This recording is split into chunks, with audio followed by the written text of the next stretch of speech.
क्योंकि हम ये मानते हैं कि जब तक भारत का बच्चा बच्चा इस इतिहास को नहीं जानेगा, जो इतिहास को नहीं जानते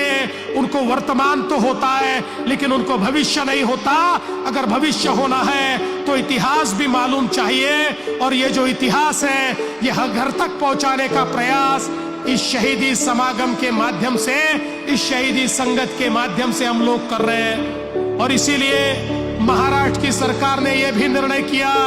कि हम लोग हमारे इतिहास के पन्नों में फिर एक बार हमारे 10 गुरुओं का जो इतिहास है,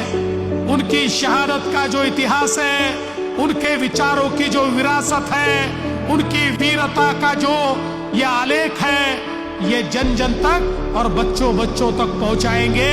ये भारत का इसलिए इतिहास है, ये उन तक पहुंचाने का प्रयास महाराष्ट्र सरकार की ओर से हो रहा है।